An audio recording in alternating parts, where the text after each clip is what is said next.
लांजोआ राजपूत घराने से हूँ और मेरे खानदान की रगों में हमेशा ही फौजी खून रहा है।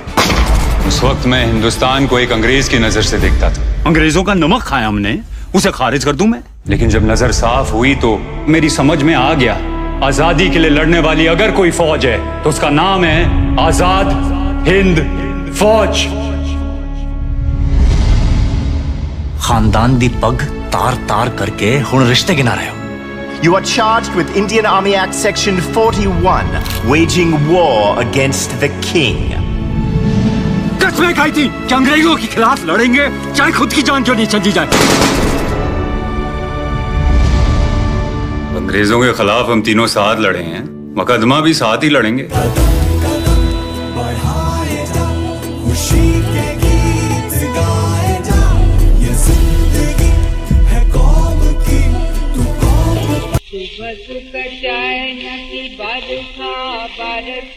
भारत भाग्य है जागा, पंजाब सिंध गुजरात मराठा द्राविड उत्कल गंगा। मगर कोई फर्क नहीं किया है दो भाइयों बहनों में। उनके जायदाद भी हम लोग के चारों में बिल्कुल बराबर बांट दिया। हालांकि इतने ज़्यादा नहीं था, और जो कुछ था वो भी बिल्कुल बराबर था। ये नहीं है कि लड़कों को सब कुछ मिलेंगी और लड़कियों की शादी में ऐसे कुछ था। और दूसरी बात है, हम लोग को वो भी आज़ादी थी अगर कोई काम करने के लिए, जो चीज़ आपको पढ़ना चाहते हो पढ़ने के लिए। तभी तो हम उसी वक्त हम पढ़ के हमने डॉक्टर बन गया। और हमारी बहन एक उस ज़माने के लिए बहुत ही एक नई चीज़ थी, वो डांस भरतनाट्यम वो बहुत सीखते थे, उसी में वो किया और एक काफ़ी प्रोफेशनल डांसर भी हो गया वो। उसका नाम भी काफ़ी हिंदुस्तान में मृणालिनी साराभाई, वो हमारी छोटी बहन है। हाँ, और उस वक़्त की सोच रहे थे कि अच्छे का परिवार का लोग तो कैसे नाच वाच नहीं करते, ये तो सिर्फ वैसे उसी का है। मगर तभी भी उस सोच रहे थे कितनी हम लोग। और दूसरी बात है, हमारे घर में और हम लोग के बीच में बिल्कुल ये जात और क्या नाम धर्म, ये चीज़ का कोई विचारधारा नहीं थे। हमारे पिताजी के सबसे बड़े दोस्त एक तो एक क्रिश्चियन था, रोमन कैथलिक, और दूसरे एक मुसलमान साहब था। इसलिए हम लोग बचपन से ऐसे ही पाले हुए, तो बिल्कुल हम लोग कोई ये जात और मदद वगैरह का कोई फ़र्क नहीं। योद्धाओं की बेटी होने के नाते अगर देखें कि आपने उनसे, अपने माँ और पिता से जीवन के वो कौन से मूल्य सीखे होंगे जो आपको उतार चढ़ाव में एक तरह से रोशनी दिखाते रहते हैं? देखिए, मेरी माँ और मेरे बाप बहुत अलग अलग तरीके से सिंगापुर पहुँचे थे उस वक्त। मेरी माँ एक मेडिकल डॉक्टर थी, और चूँकि युद्ध शुरू हो गया था तो अंग्रेज़ी सरकार हुकूमत डॉक्टरों को रिक्रूट कर रही थी अपने फ़ौजियों के लिए, और वो बिल्कुल अंग्रेज़ी हुकूमत के लिए काम नहीं करना चाहती थी। तो वो सिंगापुर चली गई और वहाँ पर उन्होंने अपनी प्रैक्टिस शुरू कर दी। और वहाँ पर जो भारतीय मूल के लोग थे, जो भारतीय आज़ादी की लड़ाई में शामिल थे, उनके साथ उनके बहुत अच्छे संबंध थे। और मेरे पिता तो ब्रिटिश आर्मी में थे, और उसी आर्मी ने सिंगापुर में सरेंडर किया, आत्मसमर्पण किया। और मेरे पिता उन लोगों में से थे जिन्होंने सबसे पहले ये फ़ैसला कर लिया था कि जो जापानियों की एक सुझाव था कि आप एक फ़ौज बनाइए अपनी मुक्ति के लिए, हम आपकी मदद करेंगे। तो मेरे पिता उनमें से पहले थे करीब जिन्होंने इस सुझाव का स्वागत किया। और चूँकि वो बहुत मिलनसार थे, बहुत बढ़िया किस्म के आदमी थे, तो बहुत से लोगों को वो प्रभावित भी कर सके। ख़ास तौर से उस वक्त जो ब्रिटिश आर्मी थी उसमें पंजाब के लोग बहुत बड़ी संख्या में भी थे और अफसर थे, और उनमें पंजाबी मुसलमान बहुत बड़ी संख्या में थे, जैसे कियानी साहब, जैसे शाहनवाज चचा वगैरह वगैरह। तो उनसे बातचीत करने में और उनको भी प्रेरित करने में कि आपकी जो ड्यूटी है, आपका जो कर्तव्य है, वो जो आप कहते हैं कि हम अपने वचन को कैसे तोड़ें, जो हमने कहा है कि हम ब्रिटिश हुकूमत के प्रति वफ़ादार रहेंगे, आपको अपने मुल्क के पहले वफ़ादार होना है। और उसके बाद जब उन लोगों ने भी अपने आप को तैयार किया इस फ़ौज में भर्ती होने के लिए, तब एक ये बड़ी मुहिम बनी फ़ौज के अंदर और सैकड़ों लोग तैयार हो गए कि वो मतलब जापानियों के सुझाव को मानेंगे और आज़ाद हिंद फ़ौज में शामिल होंगे। उसी समय मेरे पिता जाते थे दवाई वगैरह ढूंढने, अपने जो घायल फ़ौजी वगैरह थे उनको जापानीज़ ने एक वो जीप दे दी थी, तो वो हमारी माँ से मिले क्योंकि वो डॉक्टर थी। तो मेरी माँ भी बहुत उनसे वो करने, हाँ बिल्कुल तुम लोगों को जाना चाहिए, करना चाहिए, और हम लोग भी कुछ करना चाहते हैं। तो खैर वो काफ़ी दवा और सारी चीज़ें देती थी। उसके बाद तो फिर बहुत लंबी कहानी है कि राज बिहारी बोस आए और उनसे चला, और उन्होंने सुझाव दिया कि सुभाष चंद्र बोस को आप जर्मनी से लाइए, और फिर वो पनडुब्बी में आए आबिद हुसैन के साथ और टोक्यो पहुँचे, टोक्यो से यहाँ आए। तो जब वो पहुँचे सिंगापुर तो 3-4 लोग ही उनको वहाँ पर उनका स्वागत करने के लिए पहुँचे थे एयरफील्ड में। उसमें वो लोग थे जो जैसे कि जो सिंगापुर में और उस जगह पर जो हिंदुस्तानी कांग्रेस टाइप की थी उसके नेता थे, और उनके साथ मेरी माँ।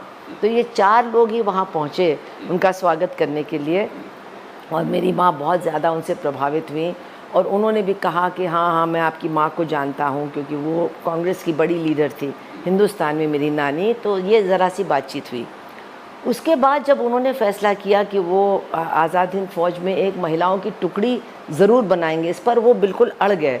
किसी ने उनका साथ नहीं दिया, लेकिन उन्होंने कहा इसके बिना मैं कोई सेना बनाने को तैयारी नहीं हूँ। तो फिर लोगों ने उनको सुझाव दिया कि भाई यहाँ पर एक ही महिला है, वो जो डॉक्टर आपसे मिली थी, उनसे आप बात करिए। उन्होंने कहा एक महिला दो जो उसका नेतृत्व करे, और उस शाम को वो आई और उन्होंने उसी वक्त फ़ैसला कर लिया कि हाँ मैं इसके साथ हूँ। उन्होंने कहा आप कब आएंगी काम पर? उन्होंने कहा मैं आज रात को अपना मतलब अपनी डिस्पेंसरी को, क्लिनिक को बंद करके मैं कल सुबह आ जाऊँगी। फिर उन्होंने रिक्रूटमेंट किया और ये रानी ऑफ झांसी रेजिमेंट बनी। तो कहने का मतलब ये है कि ये लोग जैसे मेरी माँ या मेरे बाप, ये अपने माँ बाप का कहना नहीं मानते थे। ये बहुत जल्दी किसी को मतलब अपना नेता नहीं मानते थे, लेकिन सुभाष चंद्र बोस में निश्चित रूप से कोई ऐसी बात रही होगी कि ये लोग बिल्कुल उनसे पहली मुलाकात के बाद ही उनकी हर बात को मानने के लिए तैयार हो गए, और एक तरह से उनके कहने पर अपने जान को ही न्यौछावर करने के लिए तैयार हो गए। ये चीज़ कभी कभी हम लोग भूल जाते हैं। तो ये तो उनके मुँह से हमने सुना है कि उनकी वो उनके when we had to walk for miles on foot, and when we had very little ration and constant bombardment from the air. So that time was the real difficulties. Now this partition movement was very easy, very luxurious. At what age did you join the Netaji's army? I was 28 at that time. 28. At the age of I was already a doctor, you see. I had done my MBBS, and so you went from India. Even very strong, ordinary housewives, and coming from working class families of people working in the rubber estates, in the PWD, and a few petty shopkeepers, business people, those kind of women joined. And not only they joined, then they took up the training also very seriously, and they became sort of strong, healthy, and they never panicked. Until the end, they were determined to stay in the regiment. They didn't want, when Netaji wanted them to be disbanded, they were very unhappy, and many of them signed petitions in their blood to Netaji to say that we don't want to leave, we will also undergo whatever has to be in store for us, and we don't send us back home. It was till very recently, and that name was given, by an American professor. He has written a book called The Forgotten Army, and he was posted in Kanpur in the IIT in the Department of Humanities. He was a historian, Professor Peter Ward Fay, and my husband and I became very friendly with him, and through us he came to know about the INA, and he had never even heard of the INA and about this whole thing. Even the name of Subhash Chandra Bose, he is an American space. So you appreciate the name which is given to Forgotten Yeah, Army. yes. So there's still a controversy about the death of Netaji. What are you to say? You see, that controversy has been created. It is, there should have been no controversy at all. And the controversy, the people who are carrying on the controversy have not produced any proof that that air crash didn't. They are all going on conjectures that Netaji went to Russia and actually he had an idea, but he couldn't contact the people in Russia to find out whether they would give him asylum. So they hang on to that point, and the fact that the crash they say there's no logbook to support that crash. But they don't realize what the situation was at that time.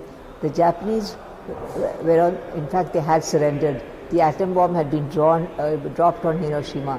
So at that point of time, how can you expect them to sit and make logbooks and make records and all that? They were busy destroying most of their records so that they shouldn't fall into the...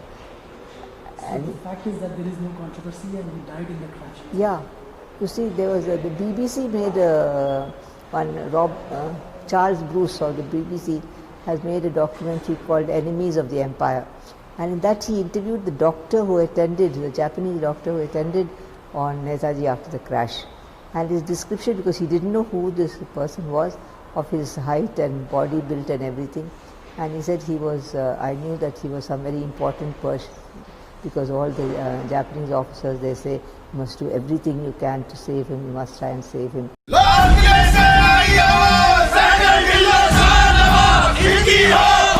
मैं झांझुआ राजपूत घराने से हूँ और मेरे खानदान की रगों में हमेशा ही फौजी खून रहा है। उस वक्त मैं हिंदुस्तान को एक अंग्रेज की नजर से देखता था। अंग्रेजों का नमक खाया हमने, उसे खारिज कर दूं मैं? लेकिन जब नजर साफ हुई तो मेरी समझ में आ गया, आजादी के लिए लड़ने वाली अगर कोई फौज है तो उसका नाम है आजाद हिंद फौज। खानदान दी पग तार तार करके हुण रिश्ते गिना रहे हो। You are charged with Indian Army Act Section 41, waging war against the king. कसमें खाई थी कि अंग्रेजों के खिलाफ लड़ेंगे, चाहे खुद की जान क्यों नहीं चली जाए। अंग्रेजों के खिलाफ हम तीनों साथ लड़े हैं, मुकदमा भी साथ ही लड़ेंगे।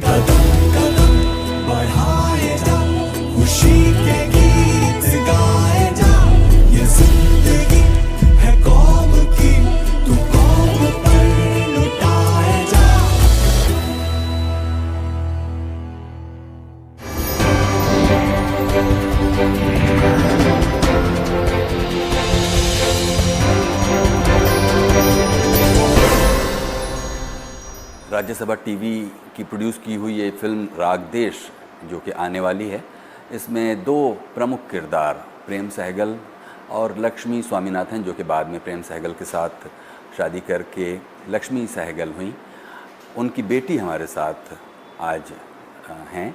उनका नाम है सुभाषनी अली।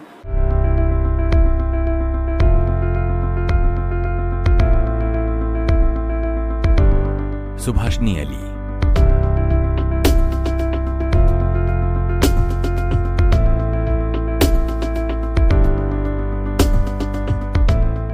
सुभाषनी अली का जन्म एक ऐसे परिवार में हुआ जो त्याग, बलिदान और साहस की एक मिसाल है।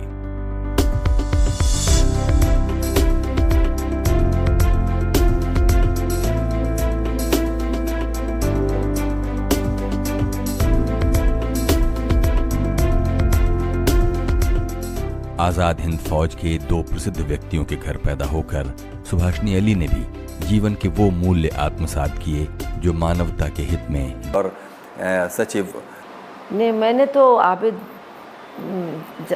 चचा का ही नाम सुना है, दूसरा नहीं, क्योंकि जब एक बार आज़ाद हिंद फौज बन गई थी तो फिर सबसे ज़्यादा करीबी तो हमारे फादर ही थे, क्योंकि वो उनके पॉलिटिकल सेक्रेटरी थे, और जो जापानीज़ के साथ तालमेल का सवाल था वो हमारे फादर ही संभालते थे। लेकिन आबिद हुसैन के बारे में बहुत से लोग, आबिद हसन के बारे में बहुत से लोग ये नहीं जानते हैं कि वो तैरना नहीं जानते थे।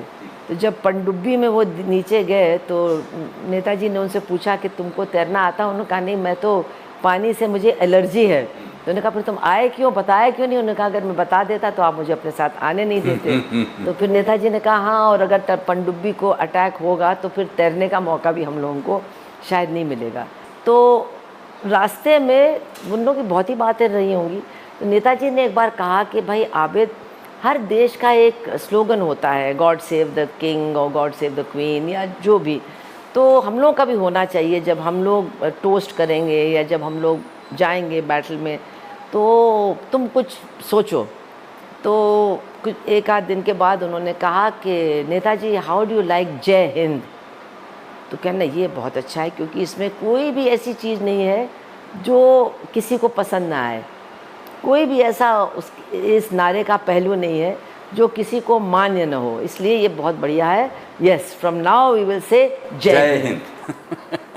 जिसे हम आज कहते हैं कि आज़ादी की लड़ाई में अगर धर्मों के हिसाब से अनुपात और तौला जाए तो उसमें हिंदू और मुस्लिम और सिख और ईसाई सब कंधे से कंधा मिलाकर लड़ रहे थे। मुझे लगता है कि ऐसा सोचना ही गलत है, क्योंकि आज़ादी की लड़ाई में तमाम लोगों ने भाग लिया और बहुत से लोगों के नाम भी किसी को नहीं पता है, और शायद यही एक ऐसा आंदोलन था जिसमें हिंदुस्तान का कोई भी हिस्सा, कोई भी खित्ता ऐसा नहीं था जिसकी शिरकत इसमें नहीं रही हो।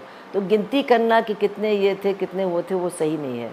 जहाँ तक नेताजी का सवाल है, वो तो बहुत ही मतलब सोच समझ करके कमिटेड थे इस सवाल पर।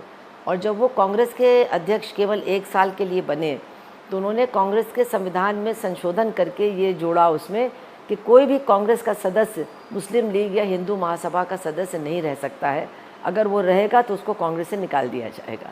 तो उनका बहुत कमिटमेंट था इस सवाल पर। और ये कास्ट इशू पर भी वो कांग्रेस के लोगों से बहुत आगे थे अपनी सोच में। जैसे कि क्या? जैसे कि जब वो स्टूडेंट थे तब एक दलित स्टूडेंट को कि उन्होंने तीमारदारी की उसके कमरे में रह करके, खैर ये एक अलग बात है, लेकिन वो इस इशू को समझने की कोशिश करते थे और उन्होंने इस आज़ाद हिंद फ़ौज में इन तमाम जो चीज़ें हैं जो लोगों को अलग रखती हैं उनको बिल्कुल सख्ती के साथ बिल्कुल दूर कर दिया था। इनका जिक्र भी करना एक तरह से वहाँ जुर्म समझा जाता था। एक बार फिर हम वापस प्रेम सहगल और लक्ष्मी सहगल के जिक्र की तरफ बढ़ेंगे, क्योंकि वो एक लंबा समय आपने उनके साथ मतलब आखिर तक गुजारा। क्या वजह रही होगी कि ये दोनों लोग आज़ादी के आंदोलन में इस तरह कूद पड़े होंगे? देखिए, मेरे पिता जब स्टूडेंट थे लाहौर में तो वो भगत सिंह के बहुत बड़े प्रशंसक थे, और वो कुछ दिन के लिए, हालांकि बहुत छोटे थे, भगत सिंह की जो हिंदुस्तान रिपब्लिकन आर्मी थी उसके एक सदस्य भी बन गए थे, और उन्होंने कुछ चिट्ठियाँ इधर से उधर पहुँचाने का काम भी किया था। उस समय मेरे दादा एक बड़े वकील थे लाहौर में, तो अंग्रेज़ तो एक पता नहीं कुछ अंग्रेज़ बड़े उदार भी थे। उन्होंने हमारे दादा को बुला के कहा कि आपका लड़का बहुत होनहार है, उसको कहो कि पहले पढ़ाई पूरी कर ले, उसके बाद हमारे ख़िलाफ़ लड़ना भी चाहता है तो कोई बात नहीं, लेकिन सोच समझ करके करे। फिर उसके बाद हमारे पिता ने अब पढ़ाई वढ़ाई में ध्यान दिया, और मैंने उनसे कई बार पूछा कि आप इतना देश की आज़ादी के लिए वो थे, तो आप अंग्रेज़ों की फ़ौज में कैसे चले गए? तो उन्होंने कहा मैंने जितना पढ़ा था आज़ादी की लड़ाइयों के बारे में, उससे मैंने एक ही बात सीखी कि बिना फ़ौज के कोई भी आज़ादी की लड़ाई सफल नहीं हो सकती है। उन्होंने माओ त्से तुंग का भी कुछ जिक्र किया, और भी दूसरे जो इटालियन आज़ादी की लड़ाई थी उससे भी। तो उनको लगा कि फ़ौज में जा कर के फ़ौज के अंदर से ही अगर कोई मुहिम चलाई जा सके आज़ादी के लिए तो वही सफल हो सकती है, वरना यही फ़ौज उस आंदोलन को कुचलने के लिए इस्तेमाल होगी। तो ये उनका नज़रिया था। उनको मौका भी मिल गया सिंगापुर में आज़ाद हिंद फ़ौज में शामिल होने का।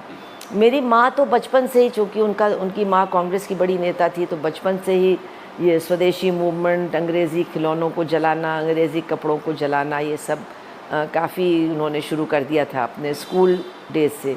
और उन्होंने डॉक्टर बनने का भी फ़ैसला इसलिए लिया क्योंकि वो आज़ाद भारत में लोगों की सेवा करना चाहती थी, और उनको लगा कि हमेशा डॉक्टर को ऐसा मौका मिलेगा। फिर जब वो आई यहाँ पर सिंगापुर और नेताजी से उनकी मुलाकात आई, तो वो तो बहुत ही ज़्यादा खुश थी, क्योंकि उनको लगता था औरतों के लिए कोई मौका ही नहीं है कुछ करने का। तो जब ये मौका रानी और झांसी रेजिमेंट बनाने का मिला तो उन्होंने 1 मिनट के अंदर अपना फैसला कर लिया और उसमें वो शामिल हो गई। कहती थी और उस जगह में तो कोई युद्ध नहीं था, क्योंकि युद्ध सब इस तरफ बर्मा की तरफ, और उधर से ट्रेनिंग की बात, इस महिलाओं को सबको हम लोग वहाँ उतार दिया बर्मा में, जहाँ मैदान जंग बिल्कुल था, और वहाँ जाके वो लोग आगे बढ़ के दुश्मन के खिलाफ लड़े, और वो भी जंगलों में रात का वक़्त में जब खूब बमबारी हो जाता था, और ये सब बहुत हिम्मत से बहादुरी से लड़े, और कोई नहीं डरे, कोई नहीं ऐसी बात हुआ, तो बहुत ही ज़्यादा बहादुरी के साथ उन लोग लड़े। महिलाओं की शिक्षा व जागरूकता के प्रति उन्होंने काफी तवज्जो दी। आज भी वे खास तौर पर महिलाओं को अधिक सक्षम होने की बात पर जोर देती हैं। ये सबको मालूम होना चाहिए, कोई देश आगे नहीं बढ़ सकता है जब पूरा आप आधा हिस्सा को आप लोग नज़रअंदाज करके उन लोगों के ऊपर दबाव। महिलाओं को भी एक बहुत भारी भूमिका निभाने है, और ख़ास करके बच्चों का पालना है, और बच्चों को अच्छी तरह अच्छा विचारधारा देने के लिए इस्तेमाल होगी। तो ये उनका नज़रिया था, उनको मौका भी मिल गया सिंगापुर में आज़ाद हिंद फ़ौज में शामिल होने का। मेरी माँ तो बचपन से ही, चूँकि उनकी माँ कांग्रेस की बड़ी नेता थी, तो बचपन से ही ये स्वदेशी मूवमेंट, अंग्रेज़ी खिलौनों को जलाना, अंग्रेज़ी कपड़ों को जलाना, ये सब काफ़ी उन्होंने शुरू कर दिया था अपने स्कूल डेज से। और उन्होंने डॉक्टर बनने का भी फ़ैसला इसलिए लिया क्योंकि वो आज़ाद भारत में लोगों की सेवा करना चाहती थी, और उनको लगा कि हमेशा डॉक्टर को ऐसा मौका मिलेगा। फिर जब वो आई यहाँ पर सिंगापुर और नेताजी से उनकी मुलाकात आई, तो वो तो बहुत ही ज़्यादा खुश थी, क्योंकि उनको लगता था औरतों के लिए कोई मौका ही नहीं है कुछ करने का। तो जब ये मौका रानी और झांसी रेजिमेंट बनाने का मिला, तो उन्होंने 1 मिनट के अंदर अपना फैसला कर लिया और उसमें वो शामिल हो गई। अब ये हमको बताइए कि ये जो INA ट्रायल्स जो एक टर्म है, इसका जिक्र और इसका चर्चा क्यों नहीं पिछले 70 वर्षों में क्यों नहीं उस तरह हुआ जैसे कि हम अभी अपनी फिल्म में दिखाने की कोशिश कर रहे हैं? देखिए, इसके 2-3 कारण हैं। पहला कारण तो ये है कि ये कांग्रेस का मूवमेंट नहीं था, तो चूंकि कांग्रेस के ये हाकिम रहे हैं, और जो उसके बाद जो ये आए हैं भाजपा वाले, उनका भी उसमें उसकी कोई भूमिका नहीं थी, तो इसलिए एक तरह से इसको थोड़ा सा मतलब कम अहमियत दी गई। दूसरी बात ये है कि बहुत से लोग मानते हैं, और अंग्रेज़ खुद भी मानते हैं, कि जो इस मुकदमे का असर इंडियन आर्मी के लोगों पर पड़ा और उनके अंदर जो एक बगावत की भावना पैदा हुई, उसको देख कर के अंग्रेज़ों ने जल्दी फैसला ले लिया हिंदुस्तान छोड़ने का। मतलब उनका यहाँ से जाने के पीछे आज़ाद हिंद फ़ौज और ये मुकदमे में जो पूरी जनता इन 3 लोगों के लिए खड़ी हो गई, ये एक बहुत बड़ा फैक्टर था उनका यहाँ से जाने का। तीसरी बात ये है कि बहुत से लोग सेना के अंदर राष्ट्रीय भावना और बगावत की भावना से बहुत घबराते हैं, क्योंकि वो नहीं चाहते कि सेना मतलब ऐसा कुछ करे कि अगर उसको सरकार जो कर रही है या नहीं कर रही है वो अच्छी ना लगे, तो वो सीधे सीधे हस्तक्षेप करे। तो हम लोग भी उस बात को मानते हैं कि हाँ, ये बात बिल्कुल सही है कि जहाँ पर एक प्रजातांत्रिक संविधान है, वहाँ सेना का एक सीमित उसकी भूमिका होनी चाहिए। लेकिन ये भी सही है कि सेना में भी लोग हैं, हमारे नागरिक हैं, और उनको भी सोचने और समझने का पूरा मौका मिलना चाहिए, देश में क्या हो रहा है उसके बारे में भी। और उस समय चूँकि नया नया हिंदुस्तान बन रहा था, हो सकता है जो हाकिम थे वो थोड़ा ज़्यादा ही डरते थे कि ये जो भावना है इससे मतलब क्या असर पड़ेगा सेना के लोगों पर। तो ये तमाम वजूहात हैं जिसकी वजह से ये ट्रायल को इतनी अहमियत नहीं दी गई है। जबकि उस समय अगर आप किसी से भी पूछें जो उस समय बच्चा था या स्टूडेंट था, तो उनकी पूरी मतलब यादगारों में ये एक ऐसा मामला है जो सबको याद है, और सबको मालूम है कि वो उस वक्त क्या कर रहे थे जब ये मुकदमा चल रहा था, और जब सहगल ढिल्लों शाहनवाज के जिंदाबाद के नारे लग रहे थे। जो उस समय बच्चे भी थे उनको भी आज तक याद है कि वो कहाँ थे और ये नारे उन्होंने कहाँ सुने, या ये नारे आपने कहाँ लगाए। क्योंकि वो जो मुकदमा था, एक तो उसमें जो पूरी जानकारी लोगों को मिली आज़ाद हिंद फ़ौज के बारे में कि एक ऐसी फ़ौज थी जो लड़ रही थी अंग्रेज़ों से, और वो तो चूँकि युद्ध के हालात बदल गए इसलिए उनको कामयाबी नहीं मिली, लेकिन फिर भी वो लड़ते रहे।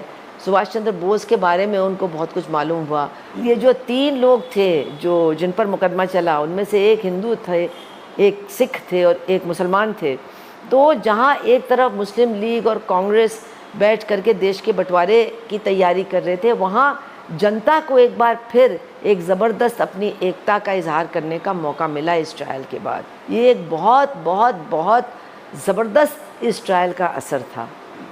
और फिर ख़ुद प्रेम सहगल इस ट्रायल के बारे में अपनी ज़िंदगी के आखिरी बरसों में कैसे उसे याद किया करते थे, उस ज़माने में जो पूरा एक नेशनल सपोर्ट उनके साथ था, उसको किस तरह वो याद करते? देखिए, हमारे जो दादा थे वो बहुत बड़े वकील थे और वो हाई कोर्ट के जज भी थे, और बाद में उन्होंने गोडसे का ट्रायल भी उनके सामने हुआ था। तो इस पूरे मुकदमे में उनकी बहुत बड़ी भूमिका थी। उन्होंने घर लिया था दिल्ली में, सारे लोग वहीं रहते थे। भुल्ला भाई देसाई के साथ उनके लिए कागजात तैयार करना वगैरह वगैरह उनकी बहुत बड़ी वो थी। और कोई बड़ा वकील नहीं था हिंदुस्तान में जिसने इस मुकदमे की तैयारी में शिरकत न की हो। तो नेचुरली मेरे फादर बहुत कुछ याद करते हैं, भुल्ला भाई देसाई को कैसे तय किया गया। और वहाँ सिंगापुर में बैठी मेरी माँ, चूँकि भुल्ला भाई देसाई उनके घर मद्रास में जा चुके थे, उनकी भी यही राय थी कि उनको ही वकील किया जाना चाहिए। उन्होंने एक संदेशा भी भेजा, वो मिला नहीं मेरे फादर को, वो तो बंद थे। तो भुल्ला भाई देसाई को भी बिल्कुल ये देश भुला गया है, लेकिन पूरी दुनिया में जहाँ भी इस बात की चर्चा होती थी कि एक आदमी की प्राथमिक वफादारी किसके प्रति है, उसके देश के प्रति या देश के उस सरकार के प्रति या जो देश को गुलाम बनाए हुए उनके प्रति, जहाँ भी इस पर बहस होती है वहाँ भुल्ला भाई देसाई के जो आर्ग्यूमेंट्स थे उस मिलिट्री कोर्ट के सामने उनका रेफरेंस दिया जाता है, उनको इस्तेमाल किया जाता है, क्योंकि उन्होंने सबसे ज़्यादा प्रतिभाशाली तरीके से इस बात को कहा कि एक नागरिक की जो प्राथमिक वफादारी है वो देश और देश के आज़ादी के प्रति है, ना कि किसी सरकार के प्रति। दूसरी बात जो है कि मेरे बाप ख़ुद तो ये जो डेथ पेनल्टी होती है, मौत की सज़ा, उसके बहुत ख़िलाफ़ थे। और वो कहते थे कि अलग अलग सरकारें अलग अलग तरीके से लोगों को फांसी पर चढ़ा देते हैं, और हम लोगों को तो देश की जनता ने बचाया, वरना हम लोग को भी फांसी हो जाती, क्योंकि फांसी एक ऐसी चीज़ है जिससे आप वापस नहीं आ सकते हैं। अगर उस समय पूरी की पूरी देश की जनता खड़े होकर के हम लोगों की रिहाई की मांग न करते और उस एकता के सामने अंग्रेज़ हुकूमत भी न घबराती, तो हम लोग को तो फांसी पे चढ़ा दिया जाता। फिर फांसी की सज़ा ख़त्म हुई, फिर हमको काला पानी, खैर उससे तो हम वापस भी आ जाते। लेकिन अगर फांसी से हमको किसी ने बचाया है तो देश की जनता ने बचाया है। इसलिए सरकारों को के पास ये अधिकार नहीं होना चाहिए कि वो अपनी सोच के हिसाब से लोगों को फांसी दे दें और एक ऐसा काम कर दें जिसका कोई इलाज ही नहीं रह जाता है। तो आपने अपने दादा को तो याद किया इस सिलसिले में, दादी की भी कुछ आपको याद है? मेरी दादी तो देखिए वो तो एक माँ थी, और उनका लड़का इतने सालों के बाद, जहाँ उनको पता ही नहीं था कि वो ज़िंदा है कि नहीं, फिर पता चला कि वो यहाँ पर लाल किले में कैद है, और उसके बाद ये था कि इनको फांसी शायद हो जाएगी। तो वो तो मतलब एक तो उन्होंने ये काम किया कि शाहनवाज साहब के जो परिवार के लोग थे वो इतना खुश नहीं थे उनके फैसले से। दूसरी बात, हमारे दादा दादी कुछ बेहतर हैसियत के थे, तो सबको खाना खिलाना, सबको अपना बेटा समझना, ये मेरी दादी बिल्कुल अपने दिल से करती थी। और मुझे लगता है कि शाहनवाज चचा और धिल्लन साहब भी कभी भी उनको भुला नहीं पाए, वो उनको माँ के रूप में ही देखते थे। शाहनवाज चचा को तो आपने बात बात तक भी उनके घर आना जाना कुछ ऐसा नहीं, ज़्यादा धिल्लन साहब के। अच्छा। शाहनवाज चचा के यहाँ तो जाते आते थे, लेकिन इतना ही। धिल्लन साहब तो हमारे यहाँ बहुत आते थे। शाहनवाज चचा मंत्री बन गए, फिर उसके बाद वो एक कांग्रेस पार्टी में, और हमारे माँ बाप बहुत ज़्यादा प्रो कांग्रेस नहीं थे, उनको लगा कि उन्होंने INA के साथ जैसा करना चाहिए था नहीं किया, तो मतलब वो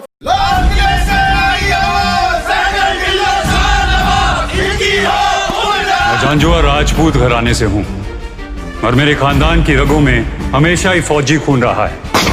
उस वक्त मैं हिंदुस्तान को एक अंग्रेज की नजर से देखता था। अंग्रेजों का नमक खाया हमने, उसे खारिज कर दूं मैं? लेकिन जब नजर साफ हुई तो मेरी समझ में आ गया, आजादी के लिए लड़ने वाली अगर कोई फौज है तो उसका नाम है आजाद हिंद फौज।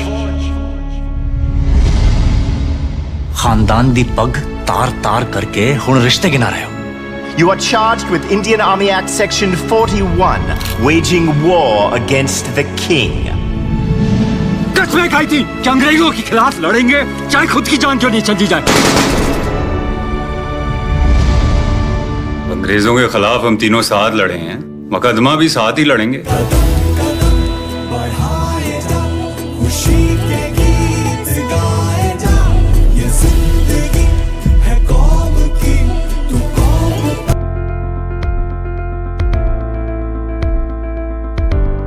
सुभाषनी अली।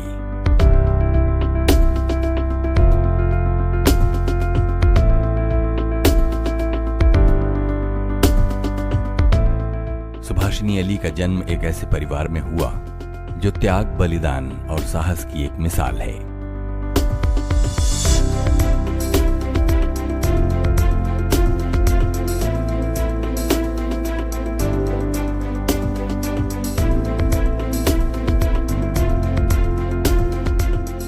आजाद हिंद फौज के दो प्रसिद्ध व्यक्तियों